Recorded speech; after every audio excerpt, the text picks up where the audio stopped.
Welcome to the American Soccer Crash Course, Friday Happy Hour edition in your inbox by Monday Morning Commute. I'm Christian Lee. Lodge Dills, as always. Max Heath, happy to be back. Yeah, we got the three-man squad back for an episode. Max, it's been a little bit. It really has. It wasn't the Geo. No, I think we had one time in between the Geo controversy and this that you were here. Yeah. I think we've done one, but it has been a while. I missed it. We've honing your craft. Up some steam on Twitter, and we've gotten some momentum going. It's good. Feels good to be back. Some momentum. Some good, some bad. People, you know what? Any publicity is good publicity. First of all, as always, got to feed the producer. I mean, he's been putting off hell of a podcast these past couple. He only is part-time at this point because we have been going a little bit less often, though. If you could shout him out and go follow us on Apple Podcasts, Spotify, Instagram, YouTube. Shows live on YouTube, so this is where you'd be seeing me talk right now as opposed to just, the talking phone. But I miss anything? Twitter? Just Twitter now. Man. Twitter been busy lately, so I haven't been able to sink as much time into like the true content drivers, which are the shorts. Mm-hmm. We have Max back. Max is really the short capitalization. Our short king, yeah. Our short king. Yeah. Our short king. Yeah. Our short king. But I've been low capital activity is just Twitter finger. So check us out on Twitter at the ASCC Pod. So today we're going to be talking a little bit about the September window, which featured games against Uzbekistan and Oman. Heavy hitters. As you can imagine, that doesn't take up a full hour of content. So we're going to be talking our U.S. men's national team hot takes. We're going to be grading each other's hot takes on how hot they are and then how accurate they are. So they can really range anything. The start of this club season, end of total finalization of all the transfers, and then of course the actual team and the play that we saw the last 2 weeks. It's going to be a bit of an off the cuff one. We're going to break down some of the things we got to talk about. So let's talk about this window. First game, or let me kick it to you guys. Your kind of impressions of how this window went, your takeaways, and how are you feeling about Greg Berhalter's first window back? Yeah, I mean, in terms of the actual games, I came in a little late for the first game, but it seems like Berhalter ball was back in full effect. Oh, yeah. A lot of long crosses, a lot of X button. But not great to see. Second game, admittedly, was a lot better. I think that's a game I watched in its entirety. We looked, I think, pretty good from the start there. A little bit better, but I think the takeaway from this window is that the large dark cloud of Greg Berhalter and that tension seems to be back in the team, and the doubt, and in US, even the clips after, which I think there was probably some Twitter overreaction of Balogun walking off the field kind of bitching. I don't think anyone knows what he was actually saying. He's probably just a striker that didn't want to be taken off, but we're already getting the constant rumors of unrest on the team, and it seems like the good vibes of good old BJ, not the step coach, the coach that stepped up. The good vibes of BJ feel like a world away, and we're sort of back to this Berhalter stuff. I don't know. A lot of it's a little bit overreaction, I think, on Twitter. I think USMNT Twitter really gets to my head there. Yeah, so they've got like just enough walls now for an echo chamber, and it's just becoming like more and more on each other. It's insane. But I think some good, mostly bad, but a little bit of an uninspiring two games, I would say, overall. Mm-hmm. What do you think? Yeah, so one thing I think is interesting you point out, like, we've had these players were in Qatar in a bubble, right? I think that was mostly just because this is the World Cup, but they're quite literally in a physical bubble. Mm-hmm. And, who knows how much they go on their phones, don't go on their phones. But I have to wonder what they were thinking that during that first game, like, national anthem comes on, and then it's like, U.S. men's national team coach Greg Berhalter, and the boos rain down from the crowd. Like there's no escaping it now. It's no longer like a figment of your imagination, or maybe that's just like a misrepresentation of a few people on Twitter. That, yeah. I wonder what was going through their heads when they heard that. And you're right. It's kind of like the bad vibes are back, at least for us on our Twitter bubble. But like, it might be finally seeping to them. And how are the players like thinking about this for the first time? Because I mean, at this point, it's become very clear that it's like I mean, like at least 80% of this fan base is so done with this guy. Mm-hmm. Yeah. Yeah, it's tough, and it's like, I mean, on one hand, I think that's a great point, but on the other hand, I'm thinking, like, feel like the player support is the only reason he's here in the first place. I would like to think, or at least that was the only reason in my mind where I was like, where this was even a palatable decision. Right. So if Pulisic didn't say that in that interview, and the other, I don't even know what other players said. It might have just been Christian for all I know. But Weah stepped up too, and then like some people less like ardently, like just less intensely, but there were quite a few players who definitely stepped up. I mean, you have to imagine. I mean, these kids are our age and some younger. I mean, you have to imagine they're looking at Twitter as well, and they probably see the same accounts we do. And I think it's impossible for that to not seep in your head. I don't know. Yeah, for sure. BJ was just so universally. Did you see the guy with the "fuck it, we ball" shirt? Yeah, great shirt. Shout out that guy. That was awesome. Shout out that guy. Yeah. So, I've watched several podcasts as I look across the table at Lodge, and his face cringes at me having to bring this topic back up. But Greg Berhalter doesn't want the Gio controversy to die. He doesn't want it to die. No matter how much Lodge wants him to kill it, he doesn't want it to die. Yeah, it's pretty stupid at this point. Like, what did he say? He's like, he went to the leadership conference. Let's timeline this first, right? Oh, you want to go all the way back? Well, let's just like recap it for the viewers here. So sure. Okay. At a high level timeline, unrest during the World Cup, caused the issues, caused the controversy, caused then the whole thing with his family where they weren't talking to each other, where the accusations came in, accusing somebody of doing something 20 years ago that happened to be true, whatever. That was all under the bridge. Mm-hmm. And now he's saying, like at a leadership conference, putting it behind him and everything, like I handled this perfectly because, I'm not going to get into that, but then now he's talking about bringing in like a leadership council person or like a therapist mediator. Or some kind of mediator. Yeah. That's the word I'm looking for. Yeah, a mediator to talk to your player. And mind you, World Cup was 9 months ago at this point. So like you haven't talked to a guy who's probably going to be integral to your team. I mean, you saw the number 10 that we had flashes. Malik Tillman had flashes. I'm not going to talk negatively. People are calling him the Kirkland Gio Reyna. Kirkland Gio Reyna. That's good. I like that. Kirkland wedges. Shout out Kirkland wedges. No, it's like you need to at least have a conversation with the guy. We saw that he was in Germany at the time, but he still refuses to bring him in. He has the ability to say, well, I didn't need to pull him in at this point because of his injury. Right. And so like it needs to happen before November, I want to say. Yeah. So I don't know. Yeah, I think it seems there's rumors circulating that he's going to go meet with him now in Germany, but like what? Like I don't know, Max. What are your thoughts?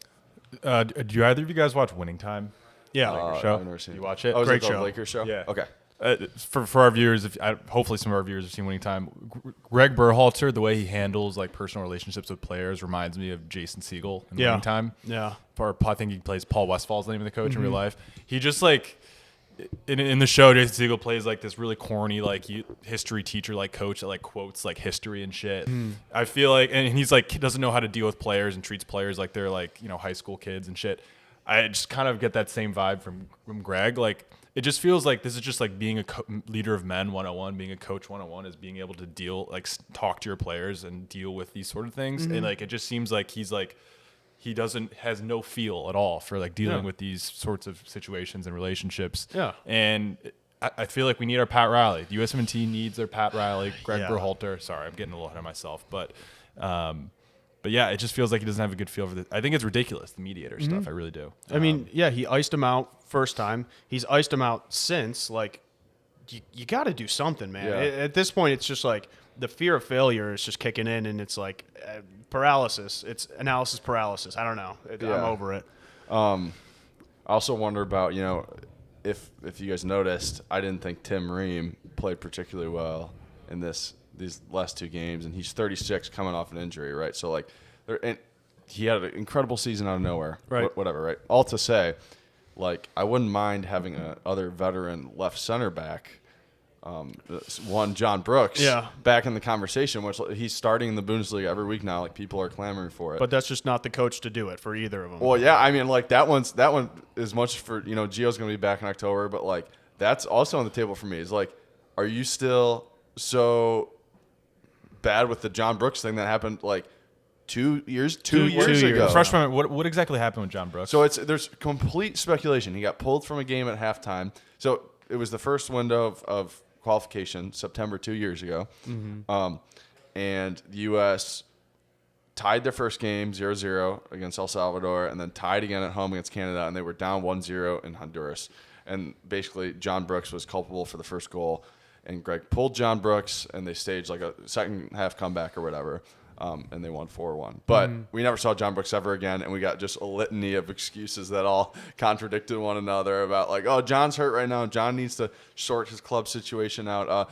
We just don't like his style. Like, it was one thing after another, and that's why he hasn't been back. So there's people definitely point out that Greg has had some gripes, and it just seems like there's guys he doesn't like, and none scarier, I think, than this Gio situation. You guys mind if I kick off the hot take session? Because I got one right here for you. We're gonna intermix, but I got one for you. No, let's just go for it. Yeah. All right. So you know the system. This is how our hot takes are gonna work.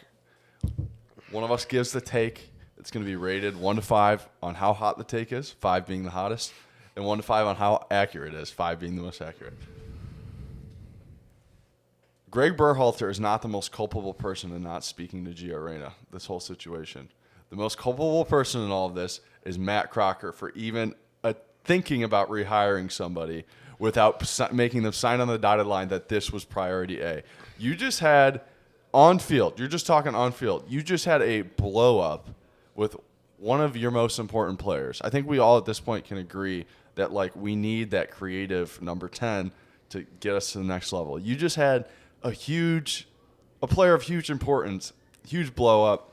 That's got to be dealt with immediately. As he's interviewing people, that should be the most immediate thing. Now, some people are actually throwing out a theory, like a working theory here, that Greg, the mediator, and all these things are because of some legal implication with Greg. Initially, Greg going on record saying that there was a blackmail attempt. That was something that Greg said.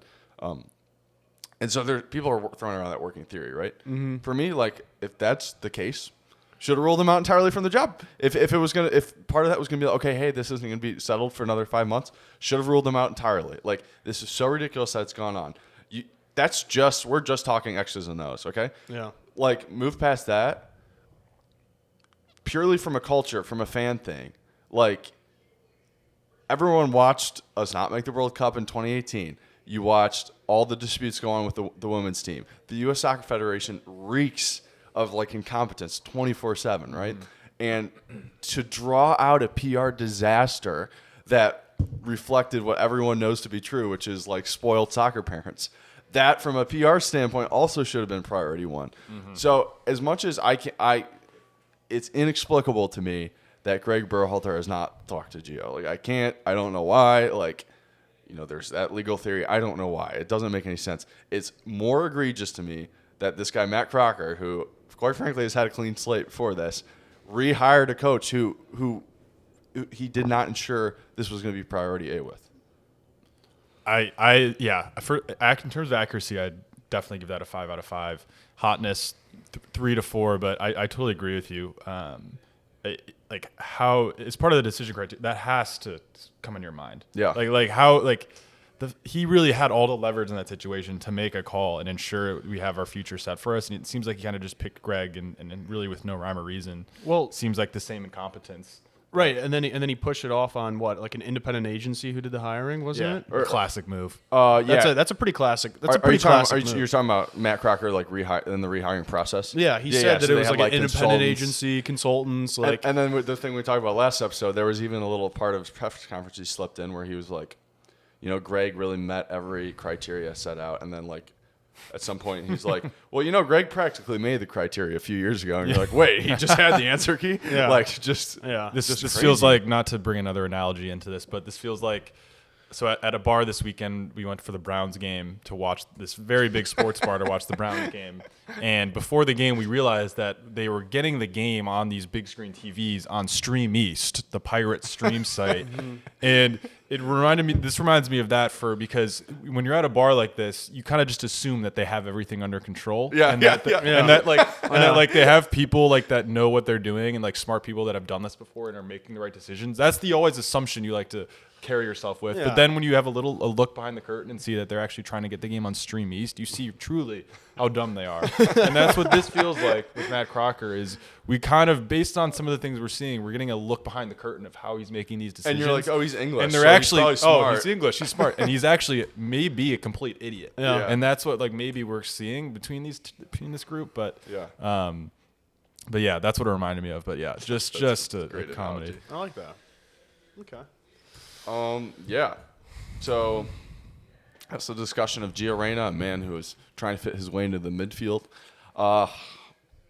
Yeah, you got grades for me, Lodge? I'm gonna go 4. I like it a lot. And we'll see probably in the next 6 months whether or not I turn it to a 5. Maybe we'll go back on this and I'll be like, wow, on the Christian. spiciness or the accuracy? On the accuracy, I think spiciness, it's probably a 3 or a 4 as well. But I think accuracy wise, like it makes sense. It tracks. It reads. All right, I like that. I got a hot take to rattle off now. All right, let's go. Let's hear it. This is going to take us in a slightly different direction, but this is something I've been thinking about actually for a little bit. Yeah. So we saw Mexico put up a pretty underwhelming performance this window. Did not look great. So in regards to Mexico, I thought for a minute, Mexico is a Latin American country. They have over 100 million people in their country. Based on that, the prevalence of soccer and the size of their country, should Mexico not be like in the same category as Brazil and Argentina? And so my take based on that, you mean that they should be having In terms success. of world dominance? they should be one of the football powers of the entire world based on their population and the prevalence of football in their country. And based on that, they're actually, if you think about it, the most disappointing in like population and soccer culture adjusted biggest disappointment in world football.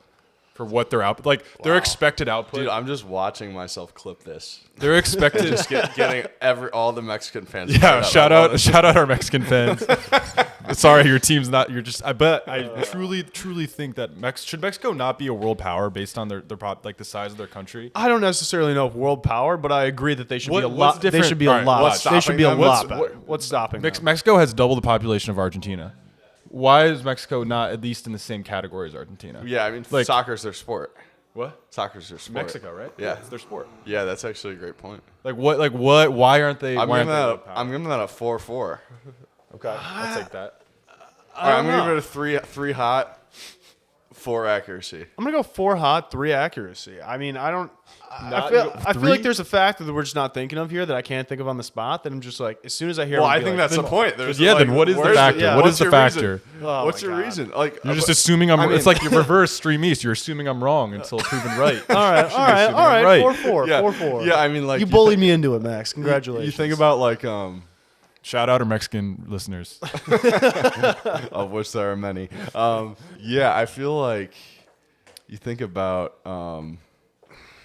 There's been lots of discussion about like why their development's been so bad and how they basically think their domestic league, which is like slightly better than the MLS, they think it's like the NBA. Like they think it's like good. So their players keep going to Europe and then failing and then coming right back. And like that whole discussion is about like how Mexico has dropped below the United States, not how like Mexico should be way above to begin with.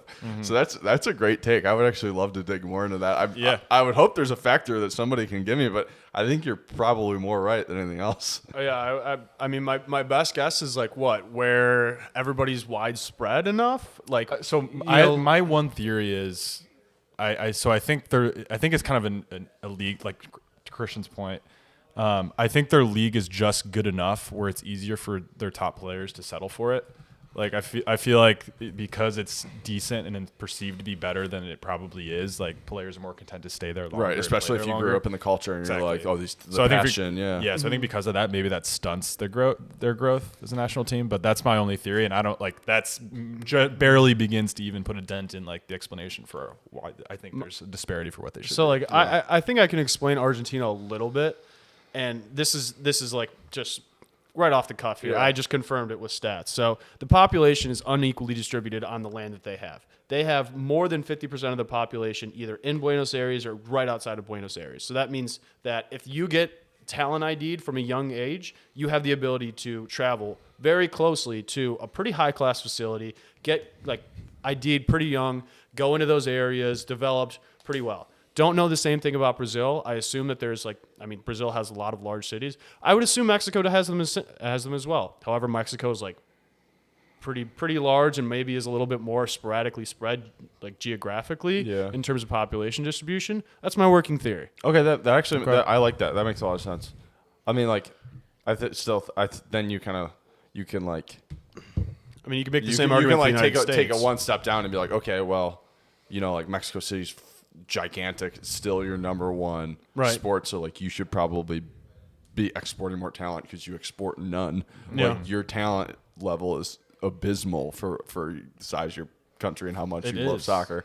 But yeah, I like that. Yeah, and like the studies have shown, right? Like the most successful countries, like Germany, right? Like the huge bulk of that talent comes from like that Frankfurt, Dortmund, like West Germany area. It's like compared to the whole size of the country, it's really like a pocket. Mm-hmm. So like, yeah, that talent concentration is like a huge deal. Mm-hmm. All right. I feel you can bring it back down to a 3 now that you've just brought your supporting evidence to the forefront. I like 4. Okay. So my hot take, and this is going to be, this one's going to need some explaining. So my hot take is that there is a 50% chance. No, I'm going to go 60, 75% chance that by the next World Cup, Matt Turner will not be our starting number 1.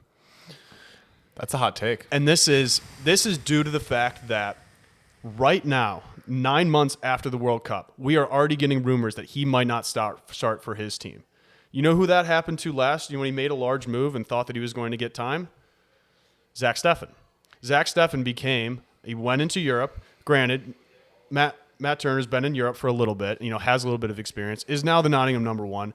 However, with Greek owners, with the new Greek goalkeeper, there's rumors that he probably might lose the position. Same thing with Ethan Horvath. He's already off the team. I don't know what that. I don't know. Screwed. He got screwed. Like he's just not even there. But Zach Steffen, I don't know if you guys remember, 2 years ago was our number 1 captain, and just like because of the game time that he didn't get, what do you mean that's the game time he didn't get? Because of the game time he didn't get in England. At Man City? Okay. And then he started to transfer away, and he started to have poor performances. I think it's all about confidence with the goalkeeper. And Matt Turner, more credit to him, he has all the confidence in the world right now. He took that Gold Cup like 2 years ago, ran with it. Has been playing fantastically, out of his mind since then. I'm very happy with his play. However, all it takes is one bad year, and you are right back on the chopping block. Like to say that he's a captain now and to say that he has all the autonomy in the world to just like be that guy, and then, he has a little bit of a bad time. I don't think there's that case for goalkeepers right now. I think you got Gaga Slonina right there, ready to pounce. You got another guy probably coming in. I don't think that Ethan Horvath is that far off if he gets a decent move, maybe a lateral move to a very lower team or like a medium team in like a medium league, in Europe. I think he has the ability to overtake him as number 1 as well. I don't think it's that crazy. Okay, so here's what I'll say to that. Hotness, I think it's definitely a 4 or 5. I'm with a 4. I'm about a 4 on that. 4 on hot, but I think accuracy, I don't want to say 2. I'll say a 3 in terms of accuracy. And I'm gonna say 2. You're gonna say 2? And here's why. In terms of goalkeepers, I feel like their status in the team really matters a lot less what their club's things looking like. Let's think about Matt Turner even for now. He was playing he became our starter as just a pretty, just a guy in the MLS. Mm-hmm. Getting consistent game time. Up until this point, he's been the backup on Arsenal. Hasn't really been playing all that much for Arsenal. He's just really established himself in terms of his performances with the team, sort of aside from the club performances already. You're just going through exactly what Zach Steffen had done, where he was, the starter, and then he went over to Man City, was the backup. Okay, I'm getting to this. Mm-hmm. So what I would say is his status is purely tied to his performances and performances with the U.S. team and the availability of an option that might be better than him. His performances with the team have been great to this point. He's given us no reason to doubt his position as a starter, and I don't really think there's anyone sitting there that's really threatening for the time being. Slonina, where the hell is he playing? Fucking Slovenia? I don't know. He's out there right now. He's going to be a starter in Belgium this year, but I would very much agree with you that he's far off So still. in absence of like anyone that really poses a threat, I think Matt Turner is totally fine unless he starts blundering. Well, 3 years. 3 years out. A lot of time. It's a lot of time. I think I'm with Max, and I would like emphasize too the idea that like I just don't think like the pipeline doesn't look that good. Like Gaga seems like he's still pretty darn far away, and I really agree that Turner's like, and you think about how Turner got usurped, right? Turner excuse me.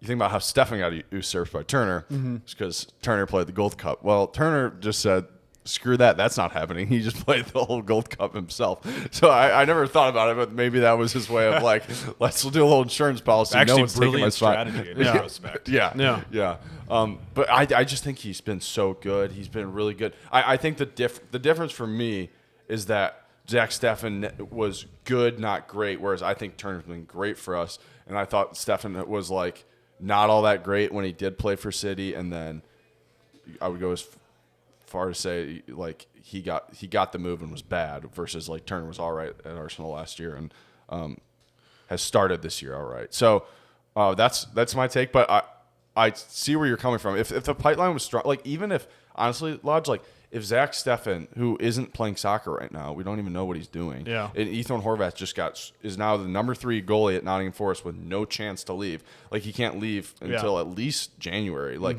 I just think the prospects behind him are so bad. Where is Zach Steffen? Is he just he's just like not free agent? Yeah, I think he's still on contract at City, but like I don't know what he's doing. I think he might be in the U.S. like just screwing around somewhere. But I'll leave it at that. I agree. You guys make some good points. I want to say this before we leave it. Yeah. 4 years ago, did you know Matt Turner's name? No, it's a long time. It's a long time. It's a long time. It's a long time. Somebody was killing me for that too. I was saying the Vanity Fair article that revealed that Gio and Greg had spoken together.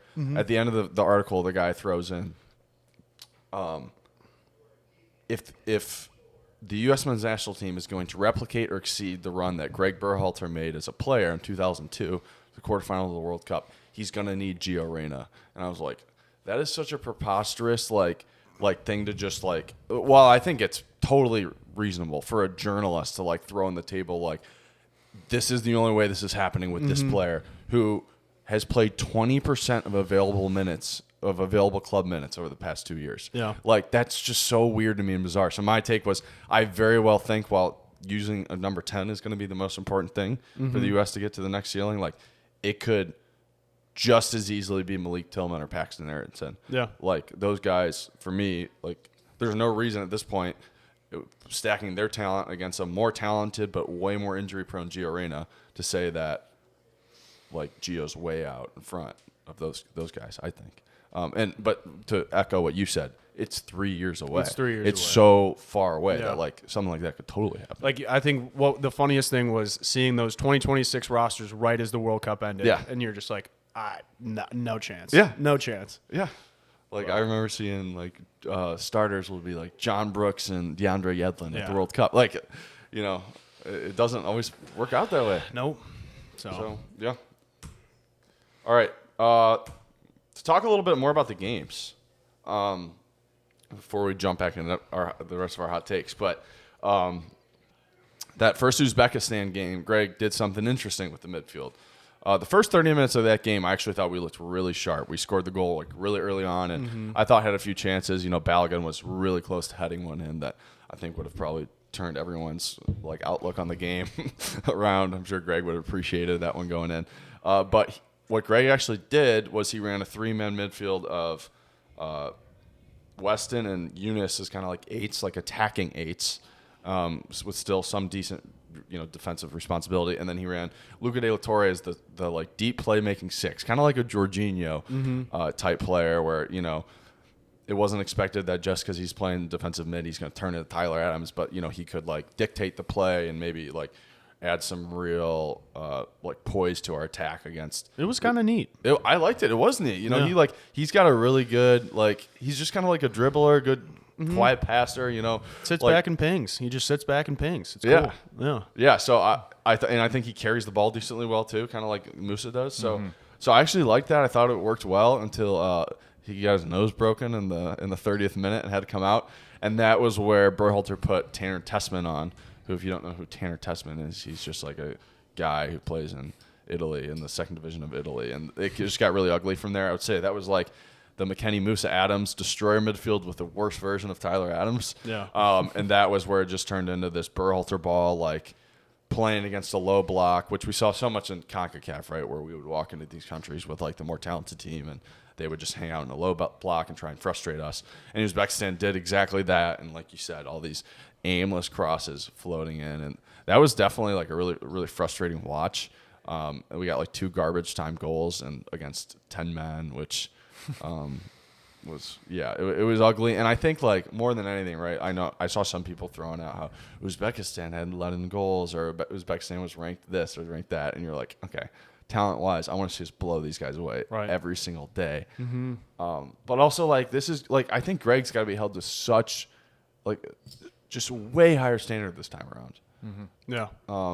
I would agree, especially against, poor competition that we had there and just, like, he started it off on the wrong foot. Like, let's be honest. He did. It was unfortunate. Yeah, like, you just got to as much as we talk bad about the guy, like I wish he would have started a little bit better. I was always gonna have a difficult time after that Gio saga. Like I was ready to go, like ready to get behind him, and then after this other iteration, he's really good at like constantly framing our team as like a work in progress. Yeah, like he does like a really good job of flipping the way people think about the team around. It's like the constantly being like chasing something that we're not, and like we should be it. Like we should be coming into our own. Like we should be blowing out these teams and looking good. Like we should be all these things, and he does a really good job of just head faking everyone into thinking like, oh, like we still have a long way to go, work in progress. We still, and it should be gaslighting you into believing this is where we should literally be. Gaslighting. Yeah, so he's good at that if nothing else. But I agree. Mm-hmm. And then, can we get into the second game? Yeah, let's talk second game, yeah. Second game, I don't know if you guys saw that interview. I think I mentioned it in our group chat. That was like Brendan Aronson said, yeah, we've really been working on playing the ball back post. I like watched that second game, and I was like, no shit. Oh, my God. How many balls did Weston play in the first half to that back post? At least 10. Like, if not 15 or 20. It was ridiculous. Well, it was working extremely well. I mean, those balls are good. It was working, but, like, I mean, do you think that's going to work against a higher level team? Do you think it was? You can take the game as a training session, sure, but like at some point you need to do something a little bit different. Well, what I would say is like, we did get the one goal off of it. The one goal looked fantastic. I think the diagonal balls from Weston to like a wide. I actually kind of like. I don't think that's necessarily like an aimless Berhalter ball cross. Right. That's. I feel like that's actually good. Like a good eye by. Right, but I think like after you do it 5 times in a single half, if you play a halfway decent team, like they're probably either A, gonna sharpen up and say, okay, maybe we should have a guy, playing over there, or B, they'll sub somebody out and put like a center back out left back. Like it's not crazy for that to happen. Yeah, I see what you're saying, but it's like one of those things, like like when you work on something in training for a few days and then you have the game right after it. Like for that game, especially in a warm up game, like you're probably gonna be overemphasizing that thing you learned. I agree. I don't know. It was just it was like beating a dead horse, and every time I saw it, it was like. This is not going to work against a better team. Like, but I don't think. I think I can't sit here and complain about how we looked against Uzbekistan and then be like, oh, at 1-0 we should have let the gas off and tried new things because we're so much better than these guys. We shouldn't have let the gas off, but like at the same. But like it was working, so I think going away from that is kind of letting the gas off. Okay.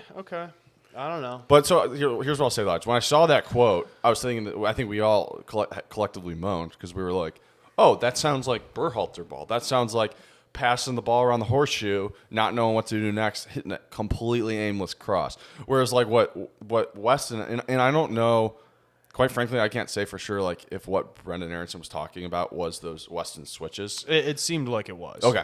So either way, though, like, we've all seen those ugly, like, random crosses that I feel like, you'll see Pulisic hit a bunch of them. And that didn't feel like that. It felt more like they were playing a diamond and we overloaded Weston was really overloading that left side. And then they were, like, drawing the other team over to that left side. And then he was hitting a switch that, like, totally opened up the game, which was, where that first goal came from. So I personally got no problem with it. I think for me personally, watching it, it felt like putting a Band-Aid on the Titanic. Like we have been trying to have some kind of link-up play, to have some kind of something in the middle. So you would have liked like kind of like I would have liked soccering to, at your least way. try to figure it out. Like it wasn't a matter of figuring it out. It was, oh, okay, you know how we've been playing those balls back and forth. Well, let's just play it. The next progression. Let's play it a little bit more vertical, and so we'll have a little bit more depth. It's still and pretty we can direct. it's like we can have a little bit more where we said we did something different. It's the exact same thing, just like put a different label on it. Okay, interesting. It felt like shades of everything I'd seen before, and that's why I was so frustrated. We yearn for that BJ tiki taka. Yeah, we really do. We really do. Yeah. Strength and conditioning coach. What did you guys think of Malik Tillman's performance? Like, I think, after that first game, lots of people were clamoring for the use of a 10, and they did put Tillman in that game as the 10. I thought he was all right. I think he's solid, but like I think you see, especially with Balagoon, like I think he definitely lacks like that ability Gio has to be able to like kind of break the lines. He doesn't. Yeah, he's not great at. He still doesn't quite have that knack for like being able to break lines super well. Yeah, I thought his performance was good, but like we said, Balagoon was obviously in some form or fashion seemed to be frustrated with how we were playing. And I think a big part of that is like him not being able to really break in behind with who we had like in that 10 spot in the midfield. Breaking the lines, and then he just like, I think he beat one or two guys, but like you expect him to like take more people on. Moving forward, I think for these next couple of games, if he does get the call up and he does play, I'd like to see him take some people on. Yeah, I agree. He definitely definitely had like a little bit of a trot going the whole game, but I do think like just the few kind of incisive moments that he did have for me were really encouraging, and were kind of a like vindication of what we've been asking for all along, which is just like put the other team on the back foot a little bit. Like I just think Uzbekistan in that first game, they just had nothing to think about. Like when you're passing around the horseshoe, that team sits there and goes, "Oh man, they're not going to score on us." Like if we get this ball back, we can counterattack, but it's not life or death. Like we can play with each other a little bit, and we don't have to worry about a turnover leading to a goal because these guys have no interest in being direct. Like they're not gonna, they don't scare us. So but I was happy with the Oman game. So I actually went to the game. Yeah, didn't mention that. Let's talk about that. Yeah, so it was a good trip, man. So Max, you've seen the I saw you were there. Or sorry, but you've seen the A-team play, right? So I know Lodge got to see a couple of USA Mexico game. Have I like ever? Yeah. I've seen a couple. I don't know. I didn't know if you guys went to some games, but anyways, I had never been to seeing the A-team yet. I saw they were in the Midwest, which to be fair is not like an infrequent occurrence. But but I was like, yeah, I gotta get to a game. Cheap little plane ticket to Minnesota where our buddy just moved. And shout out to Patty. Shout out to Patty. Thanks for having us. I don't know if I don't think he listens to our pod, but maybe I'll let him know. Let him know we shout him out. You got a shout out. So flew to Minneapolis. It was good first time in the Twin Cities, so it was cool seeing that. Very beautiful. They got beautiful lakes. Like I knew they had lakes in Minnesota, but I didn't know we were talking like 10 steps off downtown, like gorgeous lake, which is cool. Nice. So got dinner before, showed up at the game, caught a little bit of warm ups. It was at Allianz Field. Lodge, I know you're a Bayern fan, and Bayern plays at the Allianz Arena. I think there's 3 total in the world. Yeah. Okay, yeah, and Allianz Field is very much like modeled after Allianz Arena. You can tell it's got the same like kind of like saucer look to it. Is Allianz insurance? I don't know what they do. If there's ever a company name I don't recognize but is big, You're just gonna guess insurance? I just assume it's insurance. Yeah. All right, Lodge, you're gonna look that up while I talk. Aon Insurance? Aon is insurance. International financial services provider. Okay. So insurance. Insurance. All right. Of some sort. I'm sure they do some kind of insurance. That's insurance. That's an offering. It was a really cool stadium. The atmosphere wasn't awesome, as you guys probably could see on TV, and was the case in the first friendly against Uzbekistan in St. Louis, after Greg Berhalter called St. Louis the capital of soccer in America, and had a terrible showing, which is kind of sucks. But yeah, it was all right. It was a friendly on a Tuesday night. Got exactly what I wanted to see out of it, which was seeing our guys in person. So it was a great experience. Nice. I enjoyed it. But definitely, I think that is a topic in and of itself. Just unless you guys got anything else on the game. I got nothing on we the got game. we had a Balogun goal. Yeah. Pepe. I got one more hot take, but I'm gonna let you go for I it. got one more hot take too. Yeah, so just to recap the goals in that game before I talk about the attendance a little bit more. You had that really nice play at the beginning of the game that Balogun scored on. Brendan Aronson chipped in with the ugliest free kick you've ever seen. Yeah. Before Pepe scored, and then there was an own goal that Kevin Paredes came on for his debut, another young prospect. Everybody's been talking about him. Yeah, I thought he looked lively. Yeah. I kind of not a lot. He of was like tripping sample over size. his feet, but he did. I think if you come in and you put a goal contribution, I like what I saw. He's I like think he's like got that little potential. dog that's just like too big for, or his paws are too big for his body. You know, and you're like, oh, he good could ball be in, something. He could be something. Yeah. yeah. We're excited. So yeah, let's talk about attendance. Like and then we went to the Twins game the next day, right? So we're talking night game, U.S. men's national team, 13,000 fans. I go to the Twins game the next day. It's at noon on a Wednesday, 18,000 fans, and I'm like, damn, that hits you right in the face. Yeah. Like, Wow. So I've got a theory that, and we're gonna put this on the hot takes meter. But U.S. soccer, the lone way to achieving regular attendance is either a semifinal berth in the World Cup or the true development of a star player. And I don't think there's anything else you can do. I don't think you can lower ticket prices. I don't think you can market a little bit better.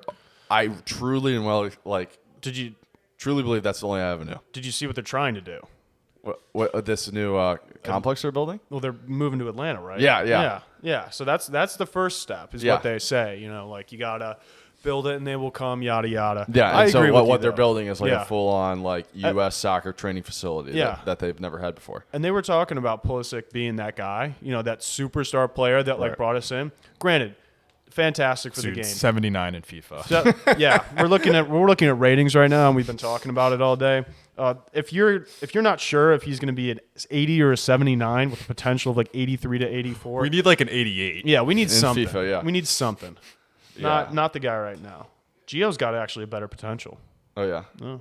Well, that's all we talk about with Gio's potential. So Yeah, how about he gets on the damn field? Yeah. Let's see. Let's turn that 20%. We could have done a to segment on 40%. FIFA ratings. Yeah. But Yeah, for another podcast. Yeah, maybe for another pod. Where were we? We were talking about semifinal berth or world-class player. I don't hate it. I'm gonna go 3 for hot. I'm gonna go 5 for validity. I think those are probably the two that you need, because it's like the U.S. is so accustomed to seeing so many world-class athletes, and we have some world-class athletes on our team. Like we have guys that are just like physical specimens, like just aggressive, can run all the way up and down the field. Daryl DK. Daryl DK, yeah. Like Yunus Musa, that guy just has legs for days. Yeah, he does, impressive. But like you don't see it because it's not as flashy or it's not as exciting as like. It's say, not putting butts in seats. It's not putting butts in seats. I agree. Yeah. Until we get that guy. I completely agree, and I would even go a step further. I mean, in terms of hotness, I would say, for me at least, I feel like it's low on the hotness scale, maybe 2 to 3. But I do think it's 100% accurate in the sense that, and I would even say not even the semifinal World Cup. I would say it's going to take a real generational, like LeBron James, Serena Williams level talent to really do that. Because I just think if you think about U.S. sports, there's so much more individualistic. Individual based. Yeah, I mean, you look at the Messi phenomenon right now. Messi phenomenon. Like Boom. we're gonna Soldier Field will sell out to see one dude. Right. Yeah. Our They'll sell sp- the top hole. Yeah. The way Yeah. Americans think about sports is constantly who's the GOAT. Yeah. Who's the person of the moment? NBA, LeBron James. That by nature, that's even a more individual-based sport. Yeah. Football. You think about football, everyone talks about the quarterback, right? Tom Brady, Peyton Manning. We have this obsession with talking about who's the GOAT, who's the best. So I think we need really like that transformational individual player that people are like, holy shit, this guy's like incredible to really put U.S. soccer back on the map. I don't even know if a semifinal in the World Cup to a casual would be like, oh, semifinal, like nice. Talk to me when you win a final. Like I feel like we need like someone that really captivates attention as an individual player. Yeah. I would add, I also think like a very much an exception to that rule. Had we, as well as we went out and for all strategic initiatives, like that 0-0 with England was a success.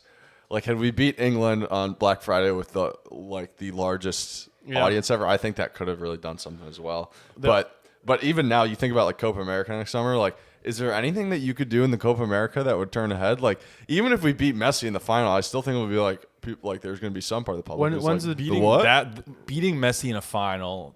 But it's not even a guarantee, because in some respects, if we win the Copa America, like you could tell someone we won the Copa America, and they wouldn't know if that's better or worse than the Gold Cup. Like, right? You know what I mean? Like, yeah. So yeah. maybe like it depends on how the story how it goes. And there's a lot of variables there, but I wouldn't even say that's a given. If we won the Copa America, that it would really transform. Yeah, I agree. And I think I've been really critical of like people framing our whole team right now in the context of 2026. But when you break it down like that, it's like it really could. And I know their new U.S. Soccer's new motto is changing soccer in America forever. Mm-hmm. Like the only way to change soccer in America forever is probably that World Cup. It probably doesn't have anything to do with the Copa America. Yeah. I agree. Yeah. So yeah. I don't know how much more I have from the game. It was a good experience. Did get to see. We haven't talked about it since. I did get to see Christian Pulisic and Yunus Musa in their home debuts for AC Milan while I was over in Europe a few weeks ago. That was an absolute blast. I'm sure. Yeah, Frank. Yeah, so I've game been all over the place. a little bit. Mr. Worldwide. Yeah, Mr. 305, Christian Lee, everybody. So I was with my girlfriend Caroline. Shout out to Caroline. We rolled up to the San Siro, which is where AC Milan and Inter Milan play. Hallowed ground, yeah. It was pretty sweet. I mean, like very old stadium, but so like you like pull up on like walk out of the subway, and like like the Grove in Ole Miss, like the tailgating thing. Mm-hmm. It's like they have their own little Italian version of that. And it's just like food trucks and like apparel just like lining the walkway to get there, which was sweet. And the food, I mean, obviously you can imagine, just absolute gas, like paninis everywhere. Oh my gosh, it was. I like got a post game panini, and it was just off the charts. But so yeah, that kind of atmosphere was really good. Like lots of those places like selling pregame beers and stuff. And then so we like filed in, and when we looked like we were great on time, and then we like file in, and by the time Caroline and I like got through to go up to our seats, it's like, say it's a 6:30 start, it's like 6:22, and we dashed up like super old stadium, right? So we went like 15 flights of stairs just like directly up, absolute gas, getting to our seats, and it's Italian summer heat, like 90 degrees, just people squabbing in the stands, and like everything you would imagine. And it was really cool being with Caroline and walking out to that, because I'd been to a game in Rome that was like, and last game of the year, super loud atmosphere, but just there's nothing like going to a European soccer stadium and just the cauldron of noise you get the second you step out into the field. So we were up in like the second or third deck. Pulisic started that game. Musa was on the bench. Pulisic had a really good game. We were there was like some Italian kids sitting behind us, and they had like their feet on our chairs, and kind of like you could tell they were like these damn tourists. Like we got no respect for these guys. And then like very much watching this transition play happen where Pulisic has the ball in the middle of the field. It's like it might have been like a 2-on-3, 3-on-3. He lays it off for Loftus-Cheek, who then squares it back, and it's like a tap in all the way if you haven't seen the goal. But so Pulisic just runs onto it and taps it in for his second goal in 2 games and goal on the home debut. But like from where we're sitting, you just saw it happening. I was like, oh, it's over, and just like blacked out, whipped the American flag I had in my pocket out, and was just going absolutely nuts, going crazy. And like Caroline's like watching me do this, and she like took a peek up at these Italian kids that were like up top of us, and she was like, I instantly knew in that moment that they gained some serious respect for us. So they knew this wasn't just some stop on the let's go see the Duomo, let's go to the game. This was the main event. That's funny. So that was like just unbeatable experiencing Pulisic score on his home debut, and then Yunus Musa got in the game too. So it was like unreal night at the San Siro. That's awesome. It was like super. That actually kind of ties in perfectly with my next hot take. Yeah, let's hear it. That's all I got from that. Yeah. We're gonna take a quick break. All right, welcome back to the American Soccer Crash Course. We're gonna wrap up with our hot takes. Max, you're up. So my hot take, as it relates to Christian Pulisic. Christian Pulisic within the next 2 years is going to get a big transfer back to the Premier League for £50 million plus. I think in the next 2 years, he's with the trajectory he's on with Milan. I think he's going to get signed. I don't know who. I don't know what's going to happen. Premier League. There's so much money in the Premier League now. I feel like 50 million isn't even saying that much. But I think he's going to get whatever the amount is, what we would consider a big transfer back to the Prem within 2 years. Thoughts? 2 years is. Do you think he's going to go? Yeah, that's my question. Yeah, I don't think like he's going. I don't think he's like. That's totally possible. 100% possible. I'm gonna put it at like a 3 right now because like I would say 1 on the possibility, but like 5 on like would he go back? I mean, that was horrible experience that he had. Like I'm not saying Chelsea. I'm not saying Chelsea either, but like at the same time, like probably left a bad taste in his mouth. I mean, obviously, like a player probably wants to go back to like an English-speaking country. Like you kind of get that sort of thing. Yeah. Especially with all the money in the Premier League. Like now, I feel like there's more teams that are opening up as actual candidates to pay big for Pulisic. Like I think it could be. I mean, Liverpool comes. Klopp, I think, is a Pulisic guy. Newcastle, maybe I could see. Newcastle, in a big bid. I could see.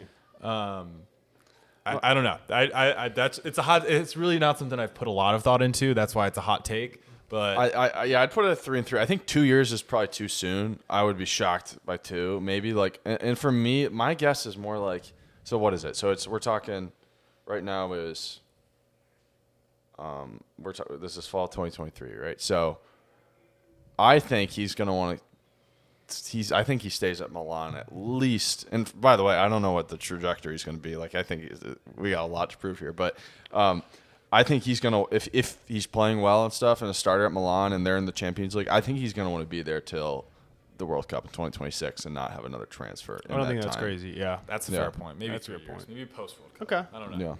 I could see it. I don't know. I was just rattling off. That's a hot take. Pure hot take. That's a pure hot take. I like that. All right, I got a Pulisic one. Okay. We're on the subject. Yeah, go for it. Pulisic's trajectory does not contradict the fact that he was very much part of the problem at Chelsea. I watched him play those last 2 games and just stink it up, and it was just a reminder to me, man. Like when this dude has a bad game, the eye test on him is awful. Like a Pulisic bad game is like one of the worst fucking things you can watch. It is horrendous. I don't know if you guys thought that watching him the last 2 games, but oh my god, like it's crazy how like he can be on such a hot streak and then just like have a game where you're like, does this dude like? It's like the kid who like. I was this kid, so I know it. Like it's like that kid in like 4th grade who doesn't know how to play basketball, but is just on the team because he works super hard. Like that's what it felt like. That's what it looks like. Yeah. When he just ran and took out De Gea, it's like you want to give him hustle points. You want to be like, great job, buddy. But it's like he did nothing. Yeah, else. it's like where's the class that we've seen so many times. Yeah. So I mean that's what it felt like for me. I agree. Yeah. Would you like to grade my hot take? I don't know. I'm a Pulisic guy. I think he's going to get a big transfer out. All right. All right. I'm giving you 3 for accuracy. 4 for hot take. I think, like, listen, we've already seen, you see the Tim Howard quote today? Yeah, I didn't agree with that at all. You didn't agree with that at all? No. I sort of do. I feel like I do. I sort of agree with the nationality part, but like I don't agree that like. Okay, I don't know if this makes sense, but like I somewhat agree that like Kai Havertz got more chances than him because he was an American.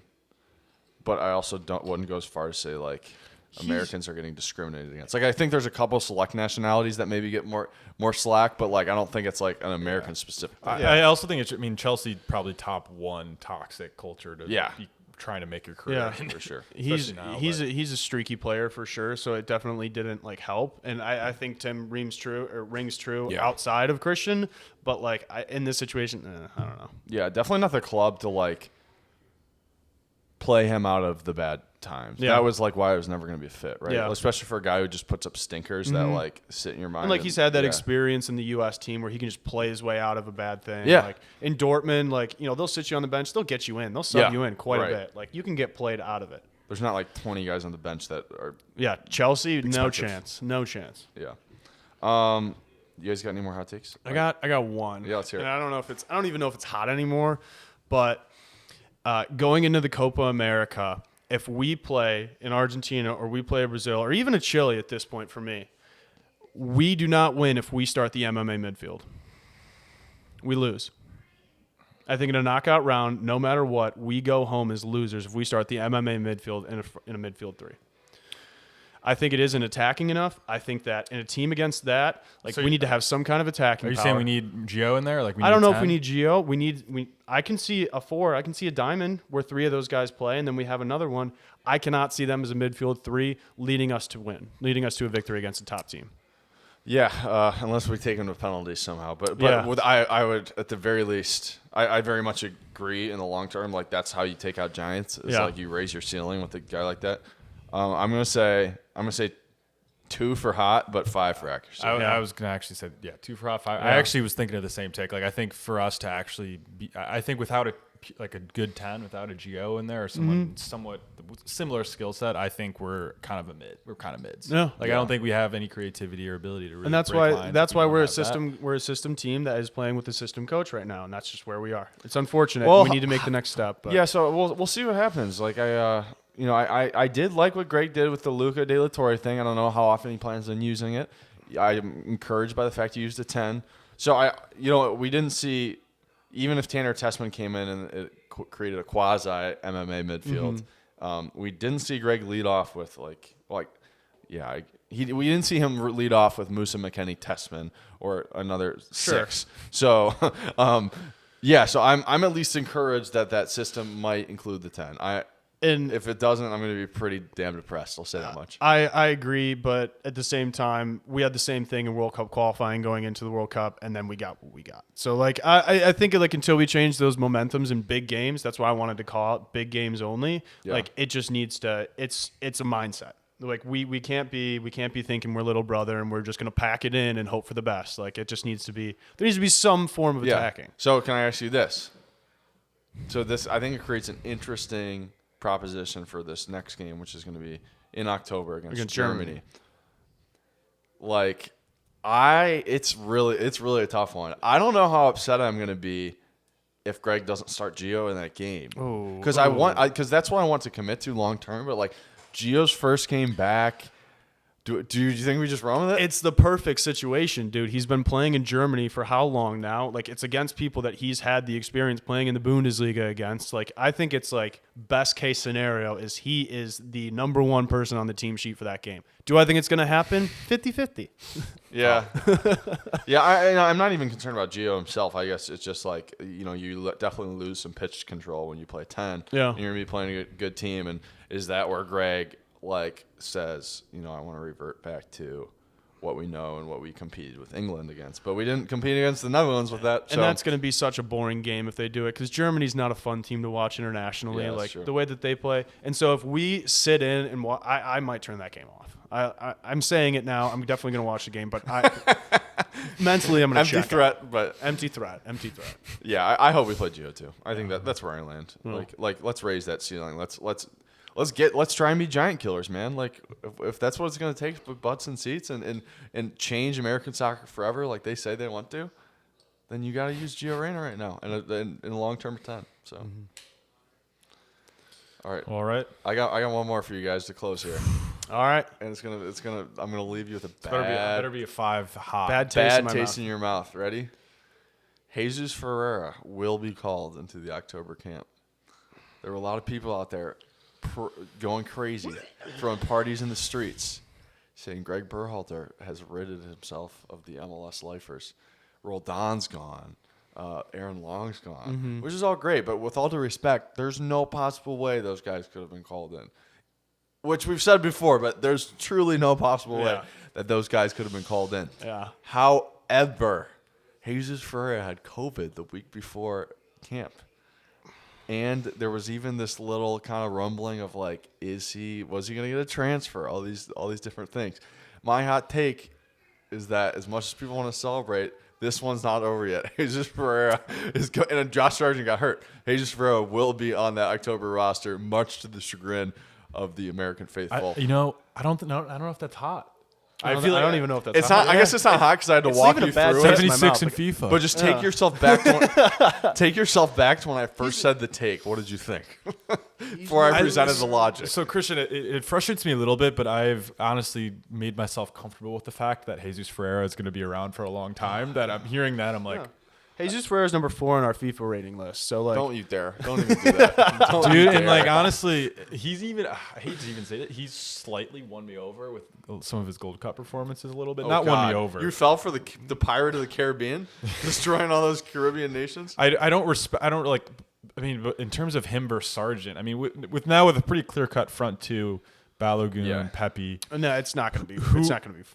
Whoever's in the third spot, whether it's Sargent or Ferreira, like I'm not gonna like lose sleep either way. I'd prefer Sargent.